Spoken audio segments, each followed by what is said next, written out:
Bom dia, meus amados, a graça e a paz do Senhor. Eu sou o pastor Rômulo Pereira, da Igreja Batista Palavra da Graça, e hoje nós vamos estudar os Atos dos Apóstolos, capítulo 11, versos 15 e 16, que dizem: Quando comecei a falar, o Espírito Santo desceu sobre eles como sobre nós no princípio. Então me lembrei do que o Senhor tinha dito: João batizou com água, mas vocês serão batizados com o Espírito Santo. Bom, meus amados, o apóstolo Pedro continua o seu relato agora aos cristãos, aos irmãos da igreja central, digamos assim, né? A igreja em Jerusalém, de onde iniciou-se a disseminação do Evangelho, e os irmãos daquela igreja estavam questionando o apóstolo Pedro por uma suposta falha e uma suposta falha grave, ou seja, o apóstolo Pedro havia entrado na casa de incircuncisos. É muito interessante como é a história humana, né, queridos? Isso que era uma grande tragédia, uma grande controvérsia, algo que poderia abalar os pilares da igreja cristã, poderia haver até um racha logo no início da igreja cristã, talvez 7 apóstolos fossem para um lado, 5 para o outro, e começasse uma grande guerra, uma grande contenda, algo assim muito grande, por causa de uma causa que para eles era gigantesca, era quase imensionável, como o apóstolo Pedro, um dos principais, havia entrado na casa de um incircunciso. E hoje a gente... Que história é essa de incircunciso? Que história é essa? Por que não podia entrar na casa de um incircunciso? A gente fica assim até sem saber o que está acontecendo, mas qual o problema? O que é isso? Que palavras são essas? Que atitude foi essa do apóstolo Pedro que foi tão grave, que provocou todo esse alarde na igreja cristã e pessoas cheias de Deus, cheias de piedade, cheias de caridade, cheias de amor, porque ficaram tão preocupadas, tão estarrecidas, tão escandalizadas? A gente não consegue nem compreender. Vejam só, queridos, como é interessante a história humana, né? Coisas que eram problemas gravíssimos sim, que faziam eles fritar a cabeça de, meu Deus, como vamos resolver isso? Hoje passou, a gente nem mais lembra, já é um assunto resolvido. Então é interessante como depois, quando a gente avança a certa medida, a certa compreensão, outras coisas ficam tão lá para trás, tão já superadas, e glória a Deus por isso, né? Que a gente vá avançando na compreensão do Evangelho, porque eu acho que realmente o Evangelho de Jesus, como eu já mencionei, está muito além, não apenas da época dos patriarcas, de Moisés, dos profetas e mesmo dos apóstolos, mas também está muito à frente do nosso tempo atual, de 2000 anos após Cristo. Nós vemos a revolução do voto feminino, como mudou a concepção e a importância que se dá às crianças de ouvi-las, etc. Coisas que ocorreram de 100 anos para cá e que Jesus praticava todo santo dia. Ele ouvia e conversava com as crianças, vinham até ele, os discípulos as afastavam. Não, aqui não é lugar de baderna, criança aqui não tem importância alguma. E Jesus repreendia os discípulos e dizia: que é isso? Deixai vir a mim os pequeninos, porque dos tais é o reino dos céus, e mais, quem não se tornar como uma criança, nunca verá o reino dos céus. E com quem Jesus travava boa parte dos seus diálogos? Com as mulheres. Quem participava do ministério dele? As mulheres. Então é muita coisa que Jesus praticava e vivia que ainda hoje a gente não compreende.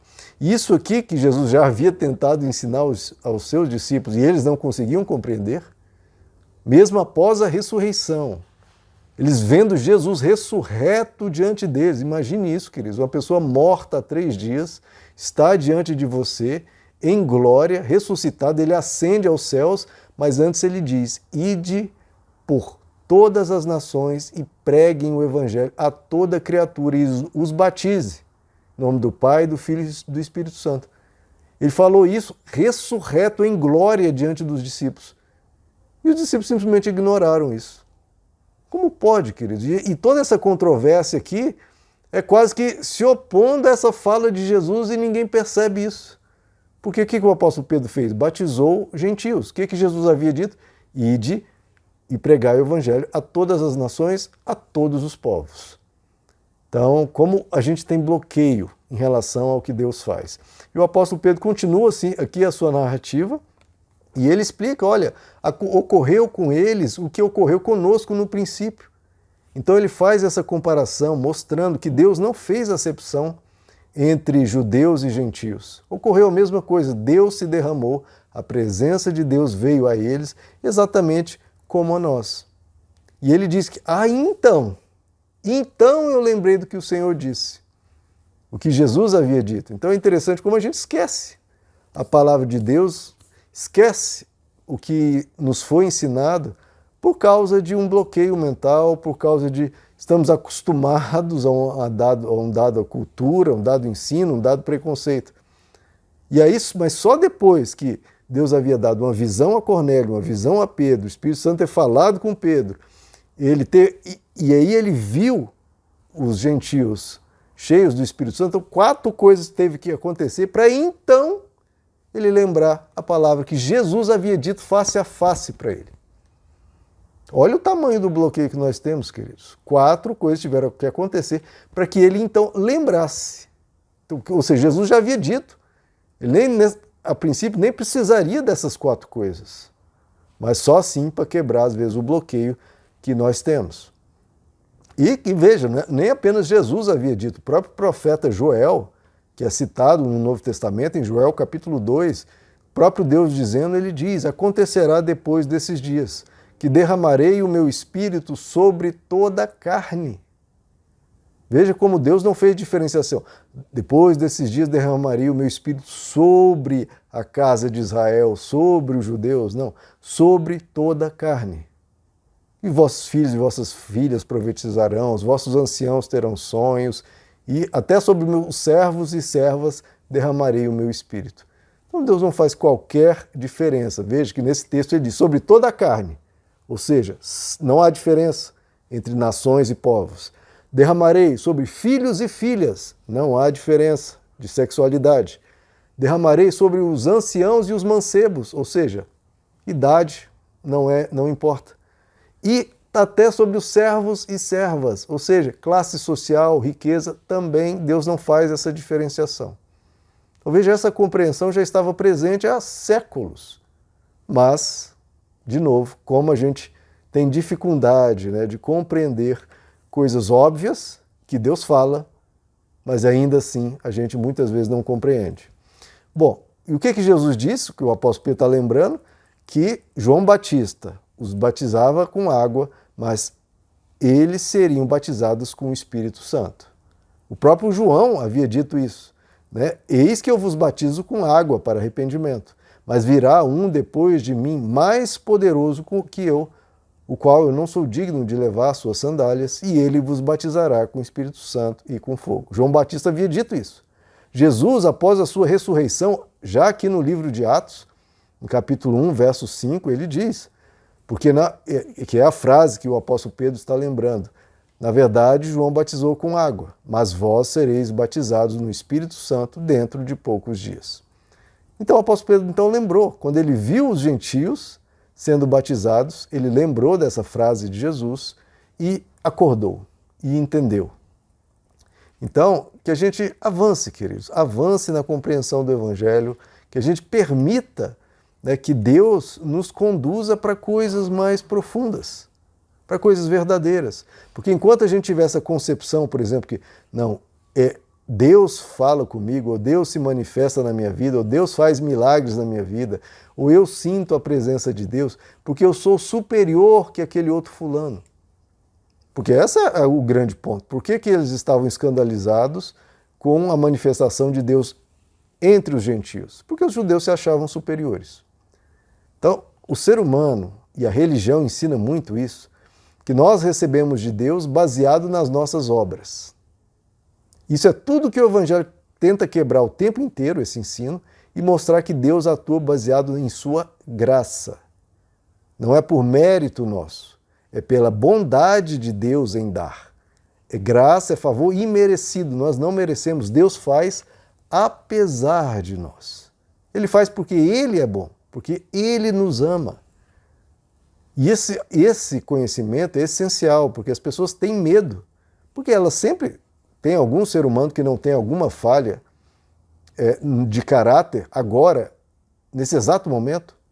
Não que esteja fazendo, mas há falha de caráter. Claro que há em mim, há em você, há em todo ser humano na face da terra, e sempre houve, sempre haverá, porque nós somos seres imperfeitos. Se for depender da nossa bondade para Deus nos abençoar, meu irmão, você vai sempre estar com medo, na verdade, de maldições. Você vai estar com medo de Deus não te proteger coisa nenhuma, de Deus não te abençoar e, pelo contrário, ainda pesar a mão sobre você. Porque todos somos imperfeitos, claro. Então, se for depender de perfeição, nós estamos perdidos. Então, a ação de Deus é baseada em graça, sobre gentios, sobre judeus, sobre os que entendem mais, os que entendem menos. Como diz o apóstolo Paulo a Tito capítulo 3, não em virtude de obras de justiça que houvéssemos praticado, mas segundo a misericórdia dele, ele nos salva, mediante o lavar do Espírito Santo. Então é sempre por graça, queridos. Como o apóstolo Paulo diz, é algo tão óbvio, né? As melhores obras nossas não passam de trapos de imundícia. Então, às vezes as pessoas oram e falam, Senhor, mas eu sou o teu servo, Senhor, eu fiz isso, eu fiz aquilo. E as pessoas acham, tentam se arrogar diante de Deus. Meu irmão, isso não funciona, isso é horrível. Isso é não entender o Evangelho. Porque o Evangelho diz que as melhores das nossas obras ainda são muito imperfeitas. E se você tentar negociar ou, digamos, quase ameaçar Deus, né?